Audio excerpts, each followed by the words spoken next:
Good morning, good afternoon, everyone, depending on which part of the world you are joining us from. My name is Sylvester Horvey, a research fellow at Wits Business School, and I am your moderator for today's session. And first of all, I would like to welcome you to our Spotlight session, which is being organized by CAPSI at the University of the Witwatersrand in Johannesburg. Today, we are pleased to have two wonderful speakers who will address different philanthropy issues facing our societies, particularly in East Africa and Rwanda. We know that philanthropy is deeply rooted in African culture and is an important element in addressing poverty and inequality on our continent. About half of Africans are below the poverty line, and this makes philanthropy and social investment essential to the growth and development of individuals and the economy. And this is why we are here today to discuss key issues in this area. And we are privileged to have two great presenters who will take the stage at different times to present. Before I introduce the speakers, I would like to first of all highlight some few things. First of all, I would like to give you a brief overview about this Spotlight series. So the Research Report Spotlight series is a platform for researchers and the broader academic community who write about new narratives of African philanthropy and social investment to unpack the findings of their research and interact with a community of practitioners and academics who have an engaged interest in the topic. CAPSI's research reports offer a glimpse into the various expressions of philanthropic forms, types, and practices across the continent. Over the last 3 to 4 years, CAPSI has worked with several researchers and partners in Africa to begin to write a new narrative on African philanthropy and social investment. These studies focus on high net worth individuals, social investment and philanthropic foundations, as well as philanthropic activity in selected countries. So this is just the beginning of the long anticipated journey to interpret the philanthropic landscape in Africa. So this is just a brief overview about the Spotlight series organized by CAPSI. And before we hear from our first speaker, I want to indicate that each presenter would have 15 minutes for their presentation. And afterwards, there will be 20 minutes each to discuss their research. At this stage, everyone can contribute or ask questions for clarity. I must also add that we should be free to ask questions or send a comment in the chat box as the speaker presents. And after the presentation, all the questions will be addressed by the speaker. Let us also feel free to introduce ourselves in the chat box and network. Tell us a bit about yourself and let us know where you are joining this series from.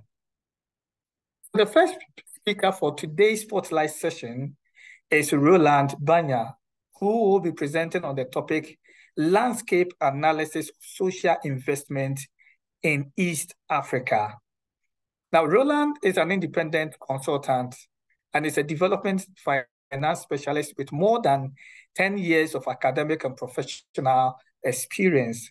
He has worked with Research ICT Africa, Genesis Analytics, the Center for Financial Regulation and Inclusion, the African Center for Green Economy, the Green Economy Coalition, the Africa Growth Institute, the World Bank, as well as Business Unity South Africa. His research interests stem from development finance, philanthropy, digital economy, data governance, as well as artificial intelligence.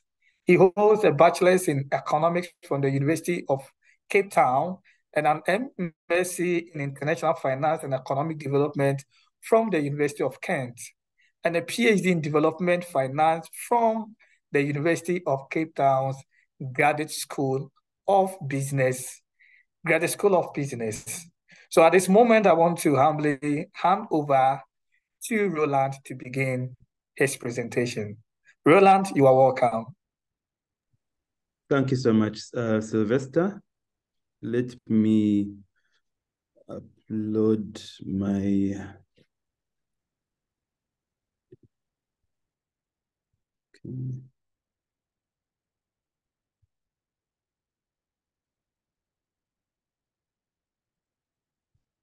Okay, I'm trying to share my screen. Okay, there we go. Kindly let me know if you can see it. Yes, you can see your screen. All right, perfect.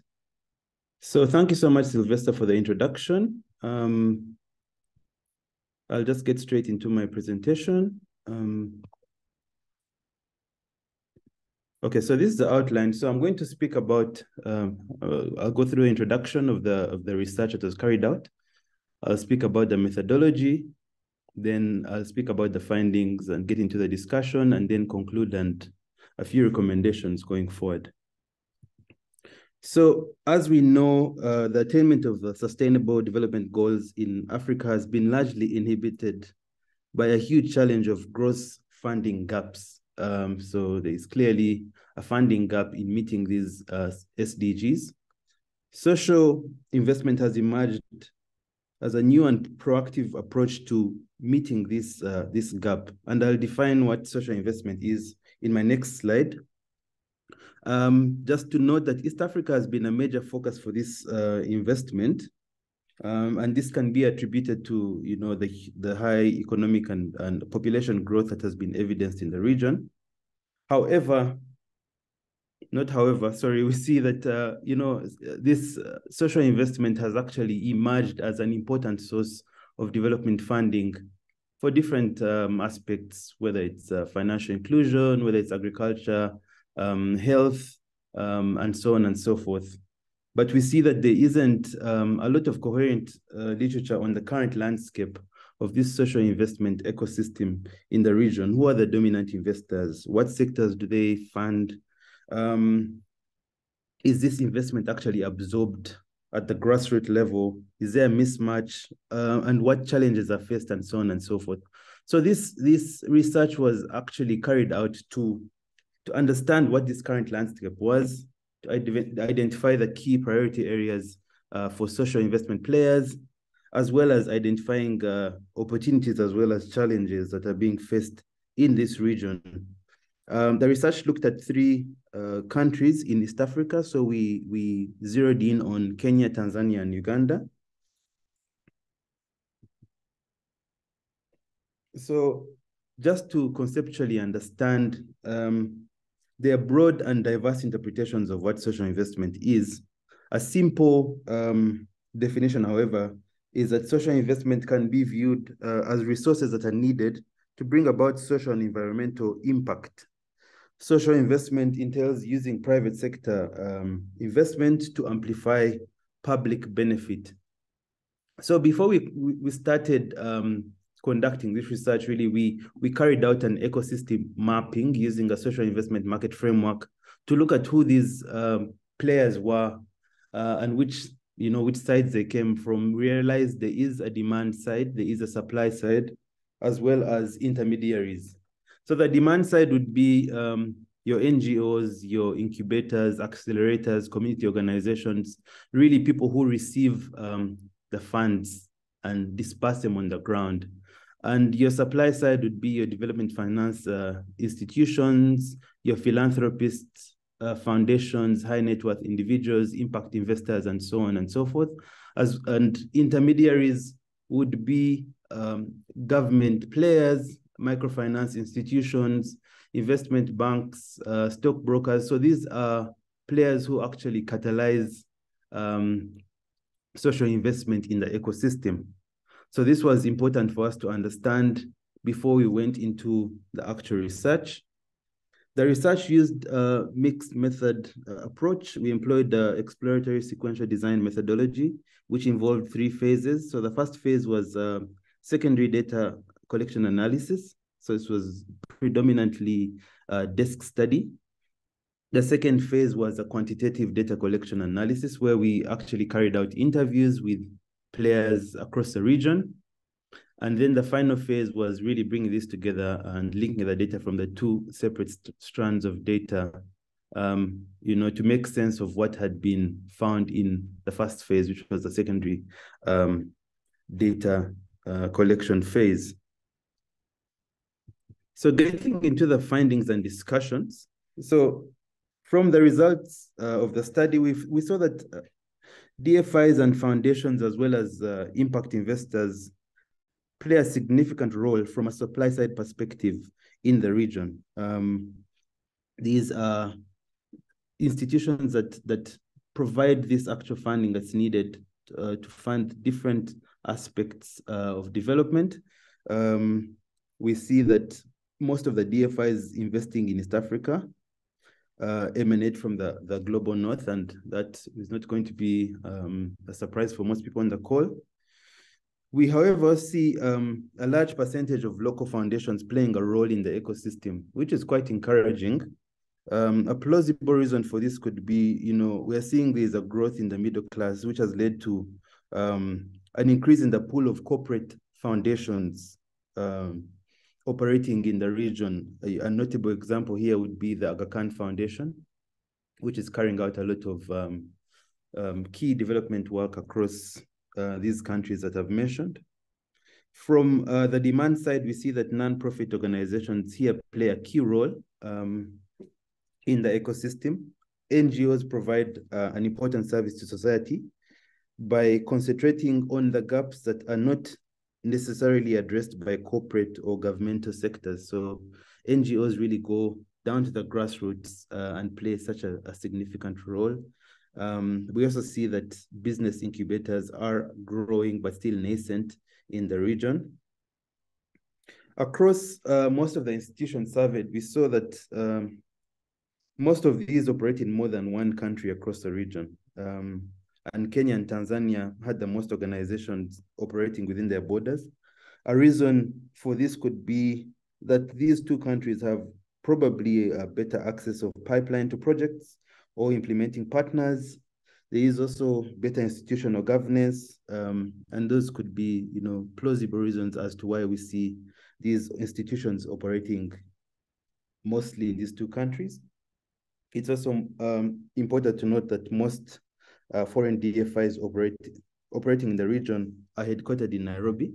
And this could be, a presence of a bigger expert community, as well as, better institutional governance, to mention but a few. Then we also wanted to understand what areas social investment organizations fund. What the research showed was in terms of areas of focus for investment, we found that organizations choose areas to fund on the basis of their strategic mandate. So depending on what their strategic mandate is, whether it's addressing, bettering agriculture, climate, or addressing health. So that will be the area that they focus on, and that's from a supply perspective. Most of these institutions are actually linked to addressing the sustainable development goals in one way or the other. On the other side, the demand side, we found that the focus would be a result of what the donors are actually dictating, right? So if an NGO is being funded by a DFI to address child labor, that's where their efforts are going to go towards. So the focus would be dictated by the funder in that sense. It was encouraging to note that many of the organizations, I think 67% of these focused on investments on women and youth. It's important, given that this is an urgent need in the region. So there's an urgent need to support marginalized and vulnerable groups, such as women and youth. And we're seeing most of the organizations, at least those that were surveyed, focusing the investments in that regard. In terms of the ticket sizes of investments, so we see that the bigger ticket sizes are provided by supply-side players, with 41% of the organizations surveyed having an average size of investment of over 500,000 US dollars. On the demand side, we saw that the ticket sizes are really a function, again, of the donors and their resource mobilization capacity. And these tended to be much smaller in size. I'll move on to the next slide. So the organization surveyed faced a myriad of challenges. And I'll look at these from a supply side perspective as well as a demand side perspective. So from a supply side perspective, many of the organizations mentioned that there's a lack of bankable investment opportunities within the region, as well as partners to walk the journey with. Many DFIs, impact investors rather mentioned that East Africa, say for a few countries, say Kenya, have a lack of bankable investment opportunities. Again, there is also limited able implementing partners, was another challenge that was raised. Internally, some of these organizations also mentioned a shortage of funds, as well as a key important challenge of limited fundraising skills. So they mentioned that those skills are actually quite limited. And then there was also the issue of weak exit environments for equity investors or equity investments. From a demand side perspective, there was a lack of funds, which was mentioned. And this really highlights a challenge of a mismatch of supply and demand. So on one side, the supply side players are saying, we have the money, but there are no projects. On the other side, the demand side players are saying, there are no funds available. So what is this mismatch? How can this mismatch be addressed? Then some of the entities mentioned that they lack business and financial management capacity to ably manage the finances that have been received. And then the last one also was the size of the entities. So some organizations, especially the incubators, mentioned that organizations near pipelines are oftentimes considered too small and risky for investors. And that's a challenge that was raised. Over and above, COVID-19 really impacted operations from both a supply and demand side perspective. And just so important to note at this point that this research was carried out in the thick of COVID-19. We found that, almost actually all the organizations that were spoken to mentioned the fact that COVID-19 had seriously hindered their operations. Two issues that stood out was one, there was a cut down in funding, but also the failure to implement projects on the ground because of lockdown measures that had been instituted in the region. So how do we conclude? So we found that there is scope for more participation from a supply side. There is room for governments to come in and play a strategic role to catalyze this ecosystem. One way could be providing incentives, tax incentives to some of these players, some of the supply side players to come and provide funds within the region. There is also an important need to align both the bottom-up and top-down approach to address the actual contextual investment needs in the region. We found that some of these DFIs are responding to a high-level macro need without actually understanding the nuances on the ground, without engaging with demand-side players, say non-profit organizations, to understand the contextual need. And I think this is important for these funds to actually be absorbed. Again, progress has been made regarding gender equality. This should be strengthened. One of the ways could be adopting gender lens investing across these organizations. some mentioned that it's already being done, but there is scope to increase this. Another concluding remark here would be the need to strengthen capacity around fund management. So most of the demand side players mentioned they have weak skills in managing finances. So there is need to actually build capacity around that, as well as fundraising. So fundraising is a critical need, which ties into the next point on resource mobilization. So how do we build capacity of some of these players to actually fundraise in a sustainable manner? The next point we talk about adopting alternative resource mobilization skills, and one could be, continually fundraising, which is a function of, actually having these good fundraising skills. And then the last point would be digitization, and one thing that COVID-19 taught us is the need to digitize. It should be seen as a central strategy for social investment organizations, whether it relates to disbursement of finances, whether it relates to project management. So digitization is really a critical aspect that needs to be adopted widely across social investment organizations.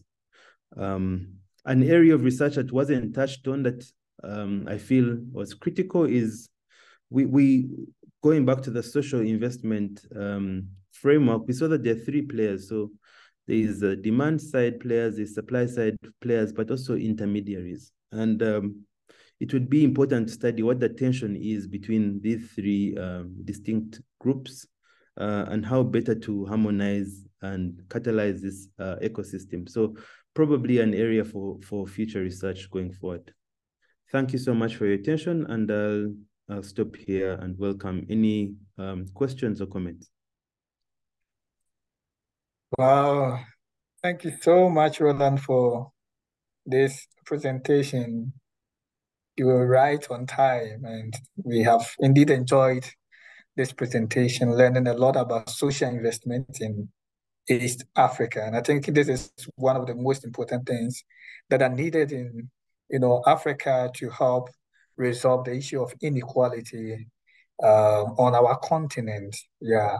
So I think this is a timely research. Without wasting much time, we will zoom into the Q&A session. If you have any questions, you can ask. If you have any comments, you can push them in the chat box. And Roland is here to assist us. So I see one hand up. That's Dimple. Hi, Dimple. Can you please unmute and then ask your question?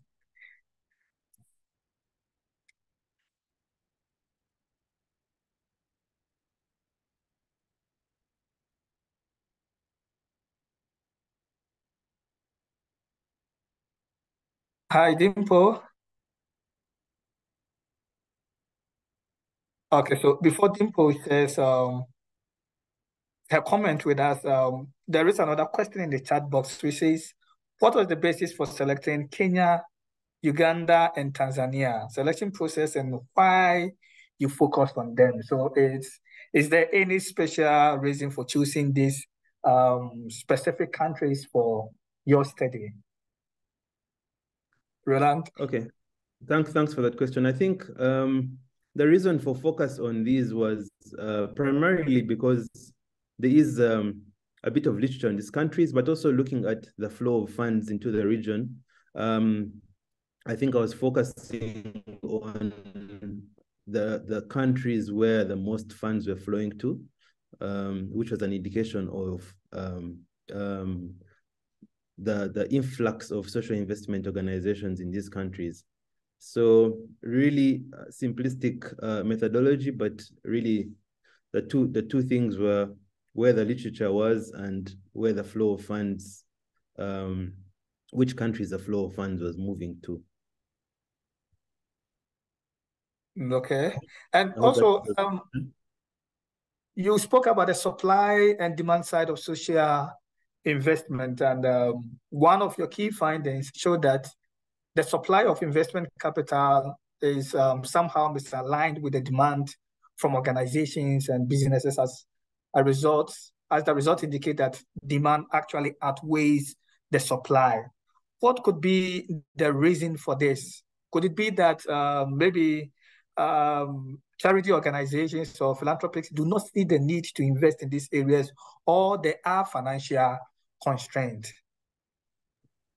Thanks for that question. So I think the main reason for the mismatch is a failure of understanding what the contextual needs are, right? So the supply side players, again, as I mentioned, have a really high level understanding of what the need is, what the gap is, without actually understanding the nuances on the ground.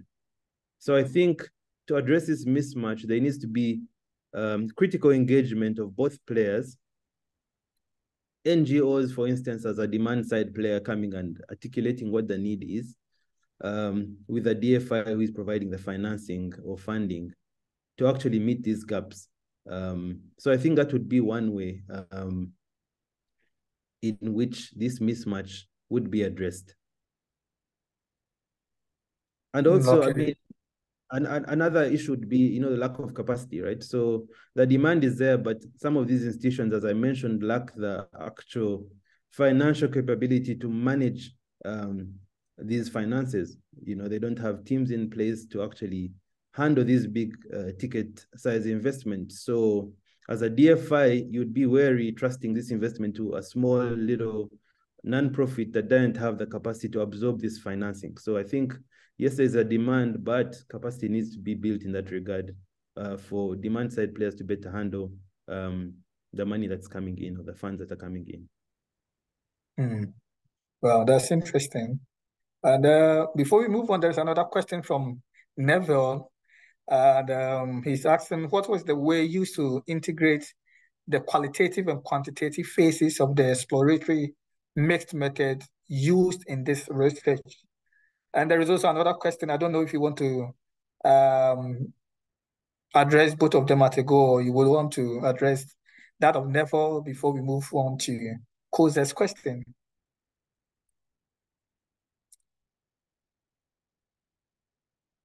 All right, so let me add Koze's question and then you can address both. All right. Yeah, so Koza is also saying, you mentioned that you used a mixed method approach, starting with desk research followed by quantitative phase. Since your research area was 3 countries, what was roughly the sample size and what that you undertook in the 3 countries?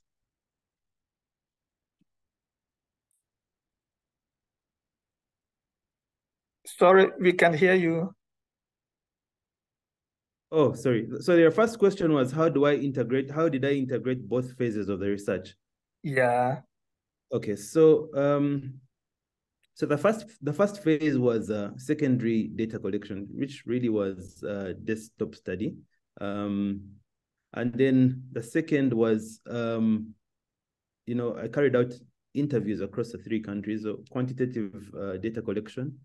And the final phase was linking the data from these 2 separate strands of data. So validating what had been identified in the secondary level of research, right? So really explaining in more detail what I saw coming out of the secondary data collection by using the primary data collection that was done. Just really trying to validate and understand whether it did make sense. So that's the way I tied in both strands of data from the different phases. Then in terms of sample size, again, a disclaimer was this research was conducted during COVID. So 141 organizations were reached out to. So this was by email, phone call, and I actually got response from 25 organizations, which is really a low response rate. But then I can count that down to the fact that, again, we're in the thick of COVID-19, and that explains the low response rate for the survey. Okay, so is the sample size the same for the qualitative and the quantitative side? No, The sample size I'm mentioning is for the quantitative side. Okay. So what about the qualitative? So the qualitative was, I used data from ODA, statistics from ODA, statistics from World Bank, a lot of literature that has already been published. So that was a really, really wide search from my side. Oh, okay. So that's more or less like a review kind of study over there. All right. Thank Research, you so much. yeah. Yeah. And you also touched on the challenges affecting social investment players.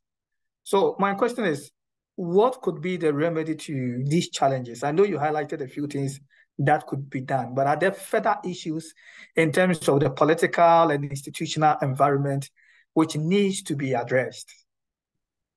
Thanks for that question. So again, I do strongly believe that there is a critical role that governments should play in the region as a catalyst. So as an intermediary in this ecosystem, because the government is an intermediary in this ecosystem. So there's a critical role for government institutions to play from an institutional perspective, to provide incentives for these organizations, to provide enabling environment for them to come, to attract them into the region, to attract their funds into the region. So there is that role. There's issues around capacity that needs to be strengthened from a supply and also a demand side perspective. I mentioned lack of skills, financial skills of some of these demand side players. So there needs to be capacity building around that to ensure that when the funds come, they're better managed. The issues around corruption, so there has to be, proper governance institutions, initiatives implemented. So there is a number of issues that needs to be addressed. I mentioned lastly, digitization as a key strategy. We're moving into a digital world. Some of these institutions don't even have a strategy for that. So that's one area that could be strengthened. So there is a number of ways in which these challenges can be addressed. Yeah. And is there any lesson that can be drawn from the political landscape in East Africa? So yeah, I think some a lesson could be that some governments are more receptive or have better strategies than others. I would highlight Kenya, for instance, than others. So maybe benchmarking some of these learnings and carrying them across would be a key lesson going forward. On how to actually catalyze this ecosystem, how to work with the supply side players, how to empower and capacitate demand side players from a government perspective could be a key lesson going forward for the region. So benchmarking success stories, what has been done, and copying that across. Yeah, and since this was a cross-country analysis, so this question is from Koza. Did you notice any country-specific differences in the enabling environment required for such initiatives?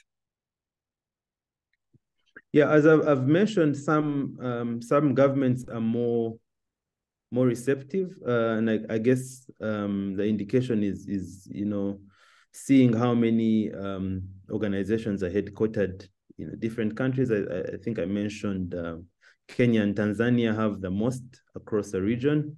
And that could be, these governments offering a better institutional environment, dealing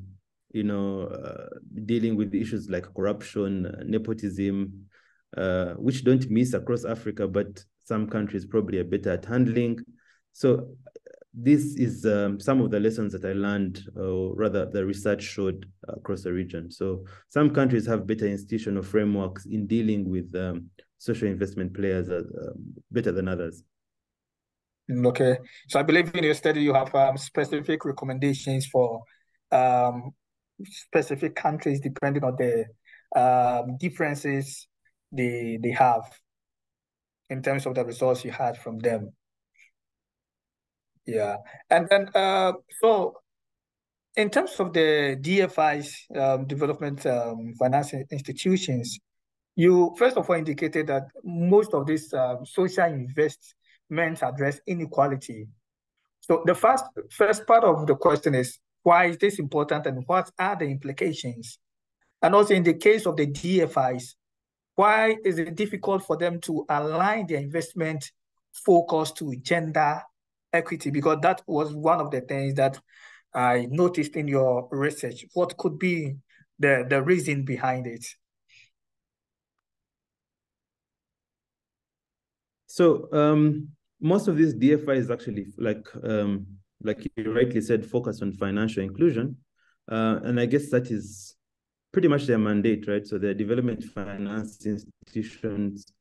They're looking to provide finance for development. And one of the critical, how do I articulate it? One of the critical first steps is making sure that the communities or the countries that they're getting to have high levels of financial inclusion. So most of them address this. So it's really speaking to their mandate. And regarding your second question, there is actually progress that has been shown regarding gender equality. So most of these organizations are actually addressing the issue of gender equality. So it's not at 100%. I think 67%, as I mentioned, are investing more than 50% of their money on gender and youth, which is really progressive and encouraging. But again, like I said, more needs to be done. Some of them have gender lens, they apply a gender lens framework to their investment strategy, but some don't. So this could be adopted widely. But again, the progress has been made. So yeah, I hope that addresses your question, Sylvester. Yeah, it's really. But I'm also wondering, is the focus only on gender equity?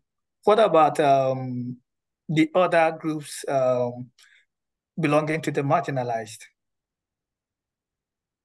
So yeah, so it would be gender equality, but also including youth. So the marginalized groups normally encompass both women and youth, right?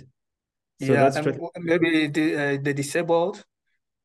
okay. So then I didn't dive into that to look at that aspect of disabled, but that's a good one. Yeah. So I think that's also a critical one. Yeah. Yeah. So maybe that will make room for future studies just to see how social investment helps to support the physically challenged, because that is one of the areas that has been ignored. Yeah. Yeah. 100. Yeah. So maybe the last question from my side is that what other or are there any specific social investment projects or strategies that are needed just to address some of these issues in East Africa?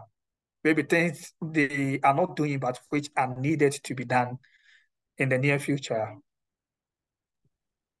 I think off the top of my head, I think seeing that social investment is actually a critical source of development funding and financing, I think there is a case for having an actual strategy. I know there's so many strategies that are done by government and actually not fulfilled, but I do believe that there is a case for actually having a strategy for social investment across these countries in the region. We see there is a lot of funding that's being channeled through these social investment players without any coherent, there's strategies for NGOs, but having an encompassing strategy that addresses social investment in Uganda, for instance, I don't think that is there. It's not there in Kenya or Tanzania. I think there is a case for that. and maybe it's something that, needs to be taken up by, stakeholders responsible for putting these strategies in place. All right. Thank you so much, Roland, for your presentation and also providing further highlight to the various questions that we had. I believe we've all learned a lot about social investment in East Africa, and I'm sure this will give room for further studies and also to contribute to policy making in these places. So at this moment, we want to move on to our second presenter, who is in the person of Christelle Karekezi, who will be presenting on the topic Community Philanthropy, Homegrown Solutions as an Approach for Nation Building and Resilience in Rwanda.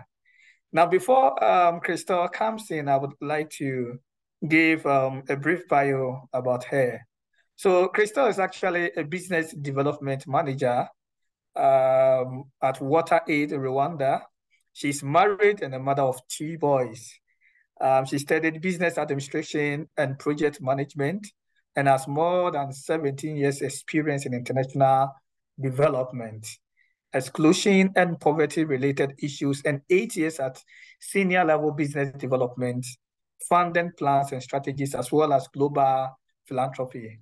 Having knowledge in working across diverse teams stemming from more than 8 years, engaging teams in East Africa, Western Africa, and Americas regions, have traveled in all continents of the world and have an open perspective of the different cultures and way of living. She's passionate about any work that contributes to the eradication of poverty in Rwanda, Africa, and the whole world. She has also worked on program design, donor engagement, and implementing theory of change throughout project initiation up to completion, and have experienced empowerment of women and girls at first hand in various parts of Rwanda and Africa. That's a huge profile. So at this moment, I have the singular honor to introduce to you our second presenter, who is Christelle Karekezi. Welcome, Christelle, and over to you. Thanks so much, Sylvester. Can anyone hear me, everyone? Yeah, can you hear me clearly? Audible. Great.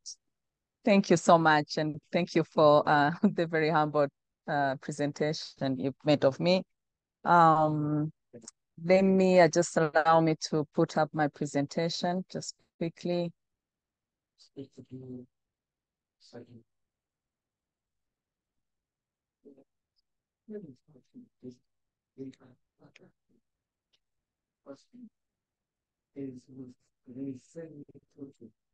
Okay, thank you so much. Allow me to also go quickly about research we have carried on in Rwanda about community philanthropy, and this research focused on homegrown solutions.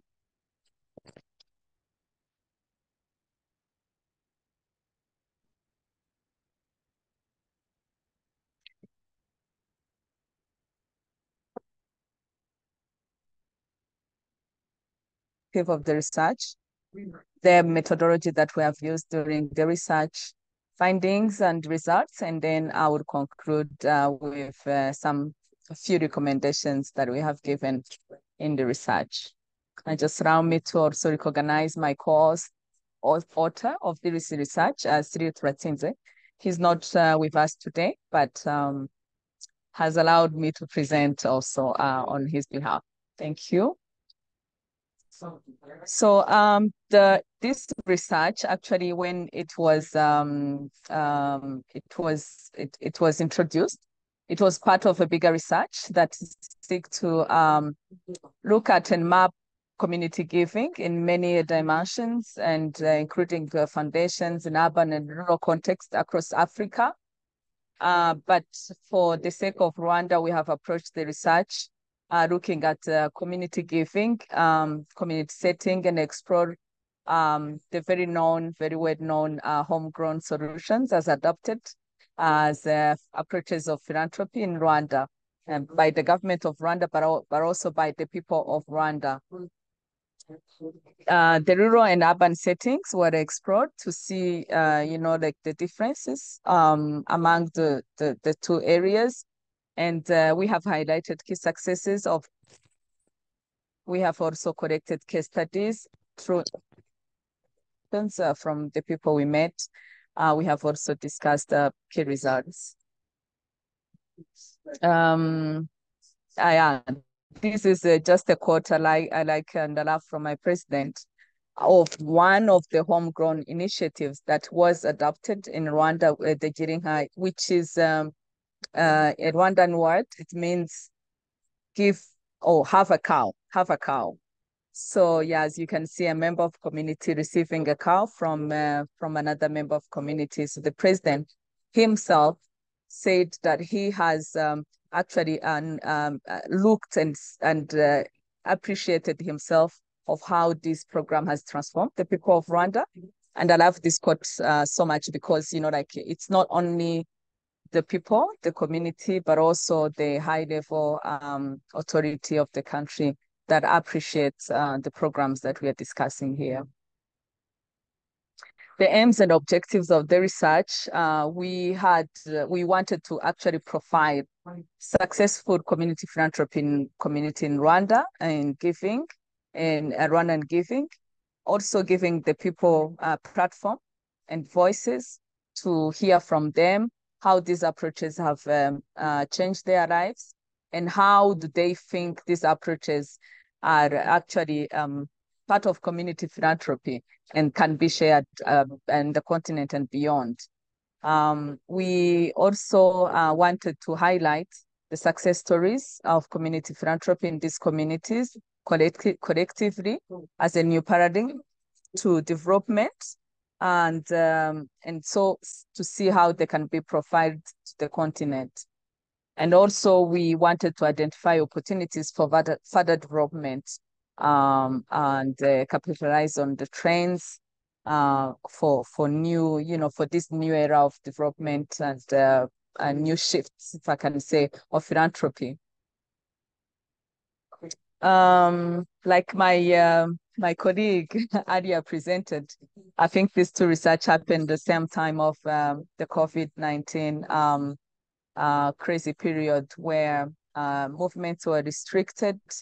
So the COVID-19 protocols really imposed some significant limitations on traveling and gathering information across the country. So, but we were not discouraged. A combination of secondary data and primary methods were used. So we also used some other technology like Zoom and polls so that we can be able to actually. So we used open-ended questions for both informants and community to just consult them and hear from their perspectives. The youth, the women, the people with disability and elders were some part of the groups that we talked to. We also looked reviewed the different documents, reports about these initiatives, the community philanthropy in Rwanda. We reviewed the policies of the government. We reviewed some culture and strategies that I've put in place so that we can get some information. Eventually, we have done a little bit of field visit and we've met with people, but of course, because of the restrictions, we couldn't just travel, meet individual people. So we had like group of people so that we have limited time with them. So we had focus groups and we have actually picked different location or different districts of different part of Rwanda, looking at both rural and urban areas so that we can see if there is any difference in the two areas. We have also used structured questionnaires and of course, like I said, for key informants like leaders of different institutions of the government and different leaders of international NGOs and local NGOs so that we can see if we will collect same information.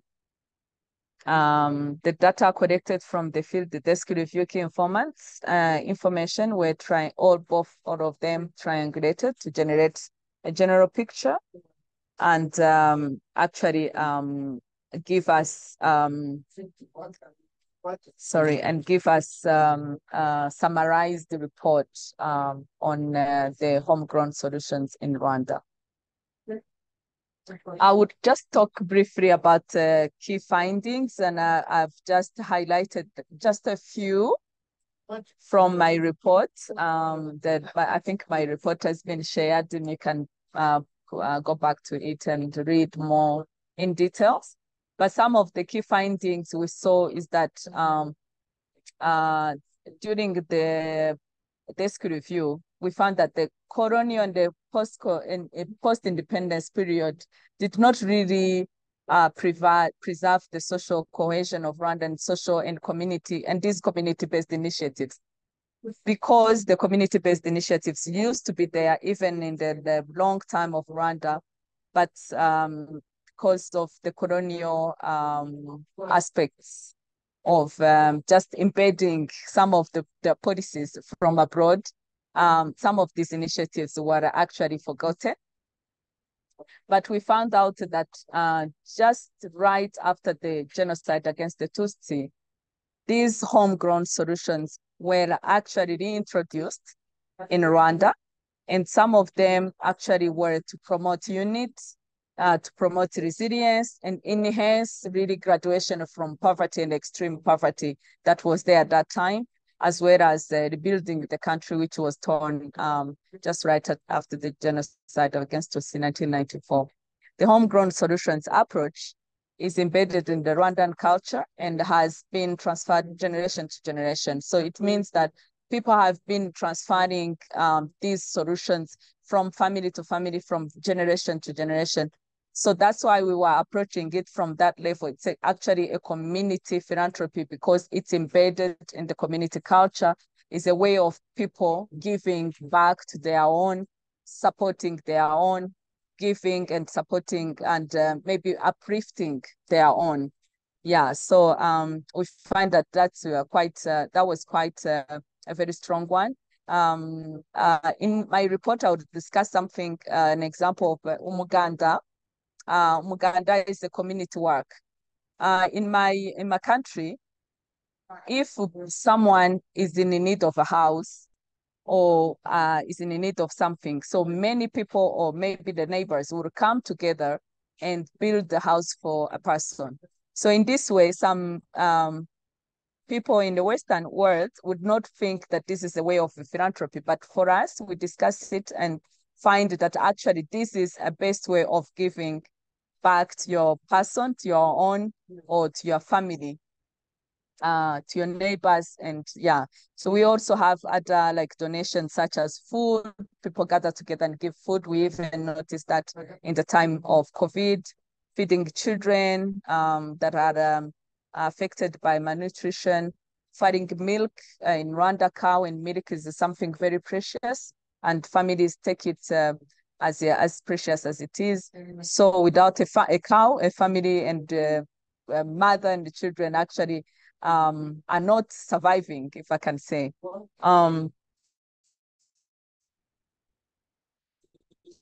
This approach played the unity of Rwandan community and has enhanced the culture of patriotism, if I can say, and defend the country during the period of war and danger. These are the key findings that we have read in some of the reports.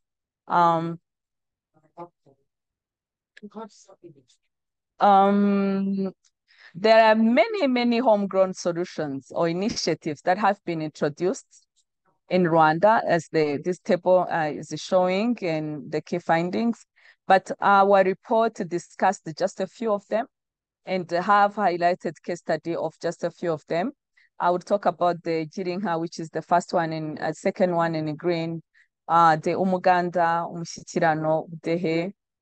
I would also, yeah, so that's just to name a few.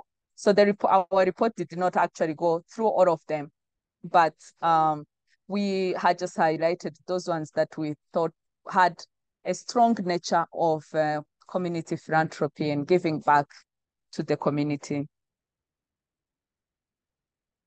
The Gearing Up program, which I discussed just earlier on, has generated significant impact in terms of social, health-wise, and has improved the nutrition of people, and then has also had economic benefits.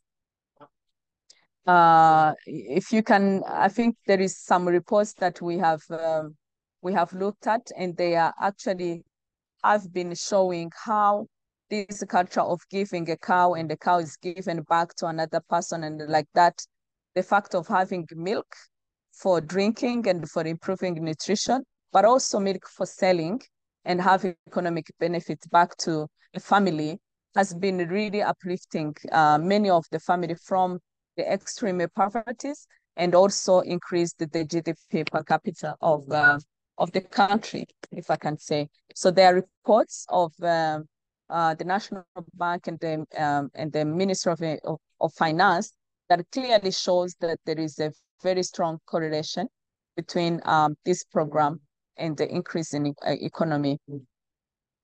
The Ubudehe refers to a long-standing tradition of Rwandan practice and its culture to actually support and solve problems with the community. This program actually allows population or group of people living together in a community to determine the nature of poverty through categorization and social mapping system. And this way, people would know which people or which category of community that are more in need, or which category of people that are moving rather above, and all those category of community that needs very special maybe support from the government and others, and donors or other community members. The results have been widely used differently by different programs, government programs, basing on this selecting of categorization of communities. Some of the programs that we have looked at, like the mutual health insurance, for example, the category that allow lowest quarantine can receive free insurance from the government and can just go to the hospital and just get free treatment. Students, loan financing, education, and also supporting people to get work. So these programs, or this program called they has been really used and in different programs, and has really given some really big results. Another initiative that we looked at is Umuganda. Like I said, is social work, or people coming together and work on something. In Rwanda, we have once a month. So each Saturday of the last Saturday of the month, everyone come together and gather together and do something. If it's building a road, if it's building a trench or if it's building a houses for widows, or for the most vulnerable people, like that. So that has been used and contribute to most vulnerable people, and also working on a very important infrastructure of the country, which is a really, really great thing. We have seen that also Umuganda has been quantified in terms of economy in the Ministry of Finance. So now there is a way that the ministry is able to quantify in terms of money, in terms of financially, those efforts that the people are putting in to build their country. According to the recent impact assessment of Uganda, like I just said, it has shown that it has contributed to socio-economic development of the country, but also it has been a framework, because people are coming together and gather together for some hours to just contribute to people sharing information, cohesion, peace building in the country, as you would everyone imagine or wonder. These people come together after such atrocities of the genocide against Tutsi in 1994. We also noticed that because of all these initiatives, the government of Rwanda has introduced a Rwanda Cooperation Initiative, or initiatives. It's just an institution that is there, designated, or an agency, designated to promote the homegrown solution even beyond my country. So as of now, as we speak, different countries and governments, government, people, population, community, group of member of communities, group of women, group of men, youth have been traveling to Rwanda through this agency and have been learning from these grown initiatives and how they can take them back to their countries and implement. So we found that this is a very great result. In conclusion, and a recommendation that our research has given, if appropriately supported, these initiatives, the enabling regulatory environment, philanthropy, and this initiative can become really reliable government partner in alternative development financing, self-reliant economy, and advancing transformation in universal social protection, raising household savings and income, purchasing power, and building local and micro infrastructure, also building the country. So this is a very strong recommendation that we have seen. It's possible, but it has just to be supported by neighboring regulatory environment. The investment by philanthropy can contribute immensely towards political stability. Like I just said, some of these initiatives have shown to improve cohesion and peace building among community, and then also strengthen resilience of community. In order to optimize this potential philanthropy dividend, Rwandan government need to just fully embrace and fully potential both social and impact and charitable tool as a charitable tool. And they also consider it as it's considering other philanthropy like community foundation, diaspora philanthropy, CSR, and other type of philanthropy. I just want to caution, like also my friend and colleague earlier presented, this research did not really touch the latter, like these CSR, community foundations, and philanthropy that even born from the initiatives. But this is something that we wish to continue research on. We wish to continue to develop more information and learning from in my country. Thank you so much. I just wanted to end with this very great picture of this landmark, the Kigali City, the Dome, which is was really developed as a modern, or the way the King Palace used to be built, but in a modern way. But this dome and this Kigali Convention is just a symbol of a nation on the rise. Yeah, a nation on the rise. And we said all together we can achieve it. Thank you so much. Thank you. Merci beaucoup. I would probably allow back Sylvester to come back, and if there is any question, comments, and I'm available here to respond. Thank you. Yeah, I'm sure my colleagues have some questions for you. If you do, please put them on the chat box so Christelle can respond to them. But first of all, thank you very much for this presentation. It's very interesting to know more about community philanthropy in Rwanda, considering the fact that they have been through a whole lot, talking about, the genocide and other things that has affected the country. Hence, they need a lot of support. And this is where, philanthropy comes in, to assist the nation and to also promote community development. So at this moment, if you have any question, please let us hear from you. But to set the ball rolling, to the layman, what do we mean by homegrown solutions? Can you please throw more light on that? Are we looking at just local organizations or individuals coming together to support the marginalized? Is it a government initiative? What is it out of from the context of Rwanda? And how is it an important approach to community philanthropy within this context? Thank you, Sylvester. I would just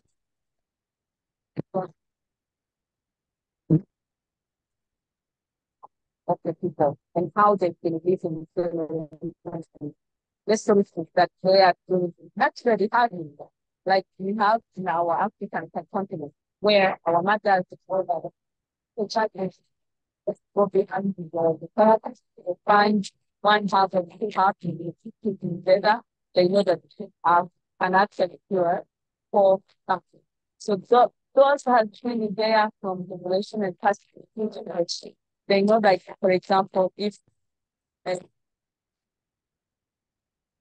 is something that it brings to the party of its doing. Okay,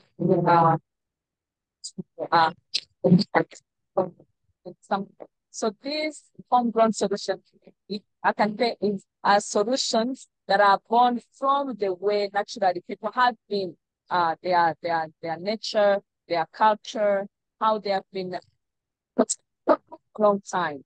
So it means that people in Rwanda, after all the atrocities, the genocide against and all that, to get to the country, you have to look at our own selves. What are the solutions that are within us? So we call it homegrown.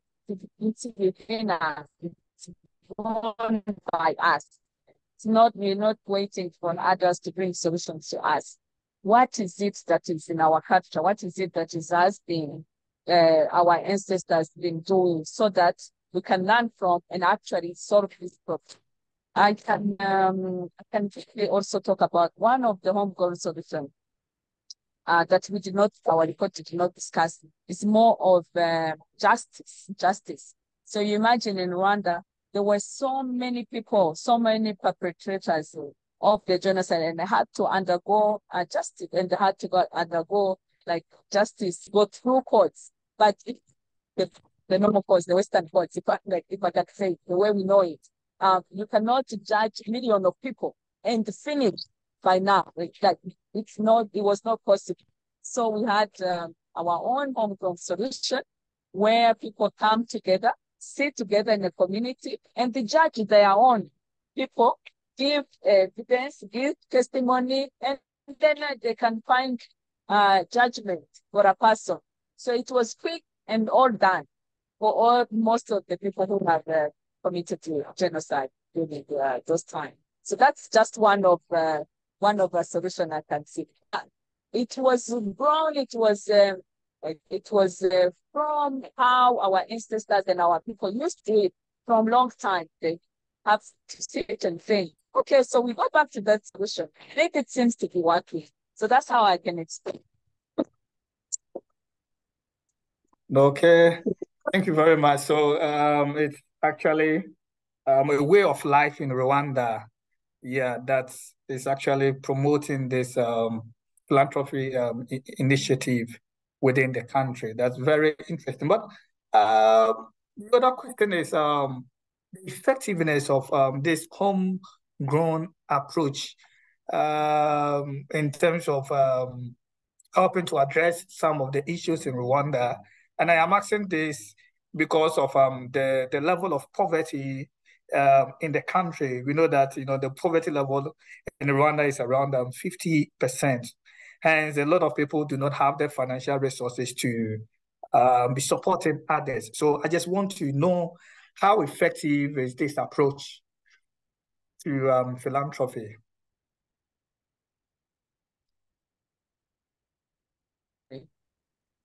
Yeah, I think the level of poverty actually have increased. I would just check again the reports and tell you the new numbers.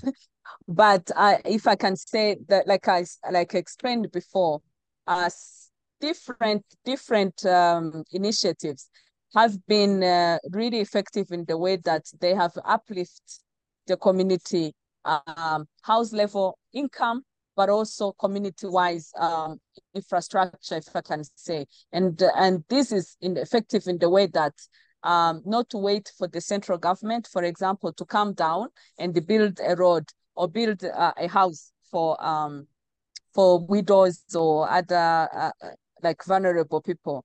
And we talked about of Mutuelle de Santé, which is the health care insurance. So people actually know that they can contribute for their neighbors for insurance or health insurance. In this way, the government doesn't have to pay much money for healthcare, if I can say. There's so many other really effective ways that the homegrown solution have been shown. But I just want to come back now to the how even these homegrown solutions are being told to the outside. So people coming to learn from the country about this homegrown solution. It's not for free. It's not for free. So the governments that are coming to Rwanda, they actually pay the country to learn and to take these homegrown solutions back to their homes. So in this way, the government is able to also get money in the economy. So yeah, so it has been really quite very effective. Okay, thank Not you sure very if much. I responded to your question. Yeah, you Yeah. did. You did. Yeah. And so I also want to remind my colleagues to feel free to send their comments in the chat box. Yeah. Christelle is ready to respond to all the concerns that we have. But also talking about the homegrown and also the government contributions, I heard you say there are some initiatives by the government to promote, this homegrown community philanthropy in Rwanda. And you mentioned about the Rwanda, is it Cooperation Initiative, if I heard you right? How is this effective? And aside this initiative, are there other things that the government is doing to encourage this in Rwanda? I don't know if the ones you touched on, such as is it Jerenka and Ubedehe, are all part of the government initiatives. If not, then what other things can the government do to promote this? Yeah. So the corporation, like I said, is the one that is in charge to actually promote, but also people or governments, different governments who want to come and learn from Rwanda, they pass through that corporation. The corporation actually can organize or online, can organize visits to come, or can organize visits for Rwandan people to even visit their country and go and show. So this has been happening. An amount of money has been paid to the government of Rwanda to be able to showcase or to maybe for people to learn from us. So that's one. You talked about what is the government of Rwanda doing now. Currently, the Ubudehe program, which the program I told you, it's a program to support people know which categorization of population from the most vulnerable and the most poor up to the high level. So currently what's happening is that we have seen that those very lowest category have actually been graduating. So it's going to be like 30 years next year after the genocide and this homegrown solution introduced. So what we saw in what we are seeing in the different strategies of the government is that the categories have been graduating, and so there are now categories that are no longer part of the support of the government. So we're just remaining with very few categories, and actually if I can say, the policy or the structure, how the support was being given has been reviewed in a way that the community in the lowest category, we do not take them again as like the people who cannot find anything. Now it's a 50-50. So they can work but also the government continue supporting them. So we have seen really, really tremendous change and graduation from different categories. I think someone asked, was it easy to institutionalize these homegrown solutions or initiatives? Yeah. Institutionalizing it was easy because, like I said, it's a homegrown solution. It's within the people. They're the ones who want it. They're the ones. So imagine, like, if someone find it in your home and you have been sitting in a chair like this, and then wants to propose a solution while you're sitting in that chair, it's going to be easy because you will not be removed from that chair to go and sit on the mat, for example, because, you know, like, you take it from the way how you know it, how you have been doing it all along. And so it was very, very easy for institutionalize them and people understanding it, because it's related to us, it's related to our culture, it's related to how our ancestors and our people, our parents and our grandparents have been doing things. So it was quite easy. Of course, these things come with, of course, challenges. Yeah, there is no doubt. There is no doubt. I must say that some of the challenges is to be able to all the people participate in some of these initiatives or programs at the best high level, if I can say. So some of the things that we have seen, maybe youth or young people were like a little bit not picking up, and yet we know that young people in Rwanda make the biggest population.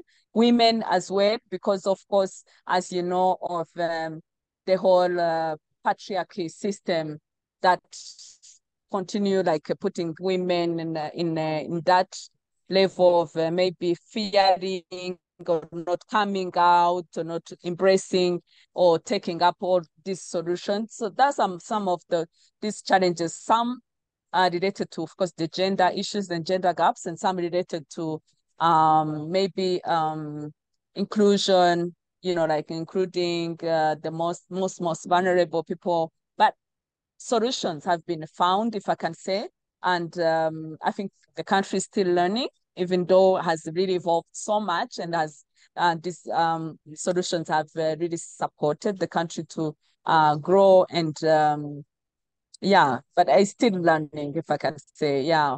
Yeah.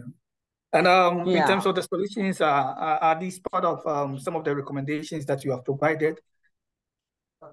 Sorry? Or can you touch on some of the solutions that has been found to overcome these challenges?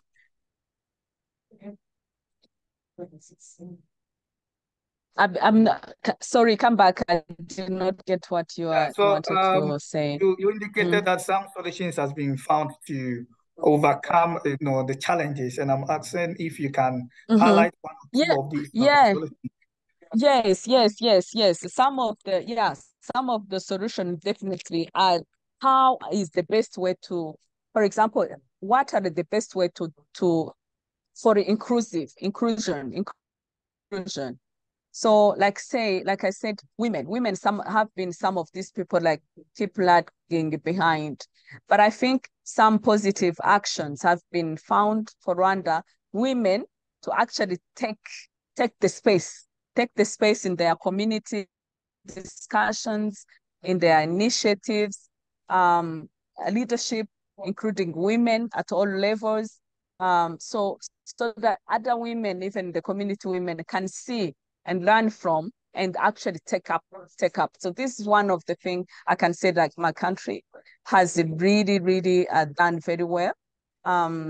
Yeah. So another thing is to be able to relook, early evaluate some of these initiatives and say where the people were at that time is no longer there. So people have graduated. How can we redesign the policies and programs that are supporting the people where they have graduated to, you know, not just staying at where the solutions and the initiatives found them. Yeah. So just that of recent people graduated from being supported fully on getting a mutual like health insurance, to also them self-contributing, like all that. Yeah. And also in terms I of your think also, yeah. Sorry, you can continue. In terms of my recommendation, we have also, in terms of the recommendation, we have also seen as part of these solutions, like I said, women, youth started coming together, founding different community foundations, philanthropies, small groups, cooperatives, working on certain issues. Like I said, those are consequences or like maybe good effects of the programs, but with our research did not go further and probably look at, okay, so what are the community philanthropies, like maybe foundations that were born as part of the solutions to these. So these are the things that I'm talking about, like women and gender. How are these being addressed in terms of philanthropy, giving back to the community or taking care of their own? These are the things we have not really touched in our research. And these are the things that we are recommending that probably in the next studies, next research, people's researchers can look at. Yeah. Yeah, I can't wait for that. Maybe you can take it up yourself. Yeah, just to explore those areas to enhance our understanding on community philanthropy in Rwanda. Yeah. So maybe the final question before we bring everything to a close is the policy implications of your findings to practitioners. What would you suggest? Yeah. So our research also has reviewed the policy. So there is a philanthropy policy that has been drafted, government of Rwanda. But what we have seen is like probably most of these things is in the policy, but most of them, they're not being like maybe implemented to the level where we wish to be implemented. Like implementation means it has been given strategies, but also plans and resources. So these are the things that we should be looking at maybe in the very near future, but also embracing all other types of philanthropy, not only the homegrown solutions, but other types, the corporate, like I said, the foundations of born from the community themselves, not those ones born from outside of Rwanda and etc. Yeah. Wow. So the policy is there, but we don't see it up to what level is being implemented. Yeah. Yeah. Wow, that's very, very, very insightful. And I want to appreciate your time and the knowledge you have shared with us today. But I can't wait for, the next step. Yeah, you need to, the recommendation you provided for further studies are what be happy if you yourself can look into that and let us know what we are going to find. Yeah. Sure. Otherwise, we really appreciated this presentation. We've learned a lot and we are so grateful. Yeah. Before we bring everything to a close, I see our research director joining us, Dr. Wycliffe. I don't know if he has a word for us. Yeah, guys. I'm trying to see but anytime I'm speaking one minute. So I'll be looking at Wycliffe, can you hear us, please?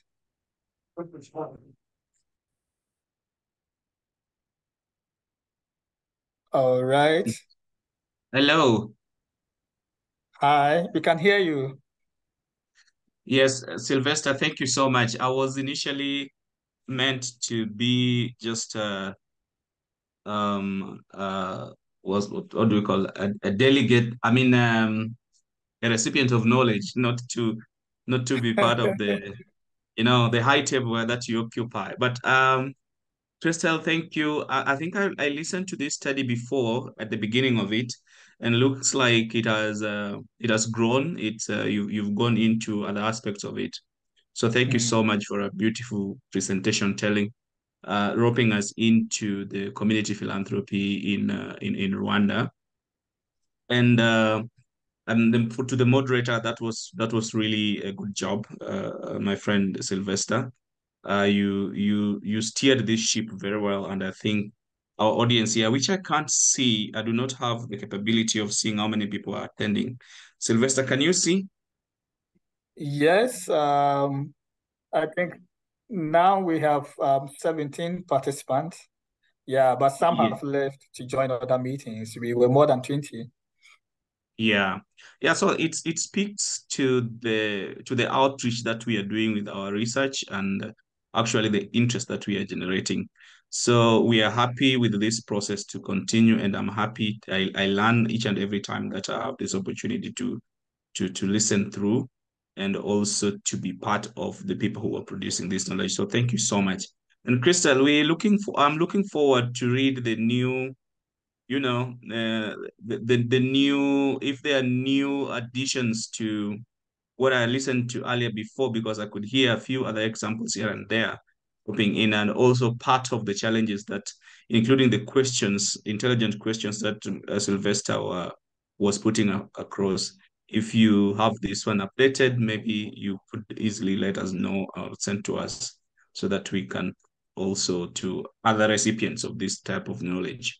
So thank you so much, Sylvester, and thank you so much, Christelle. Thank you to everyone who joined this conversation.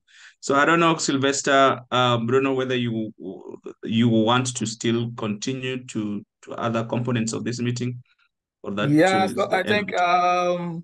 that is all. Once again, I want to thank Roland and Christelle for this wonderful presentation.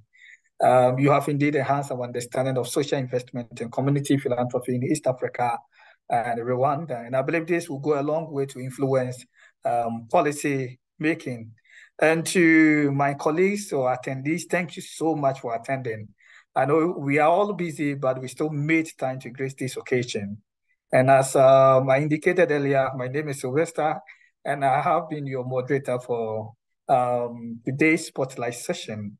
So we'll meet again. Do enjoy the rest of the week. Bye-bye. Thanks, Sylvester.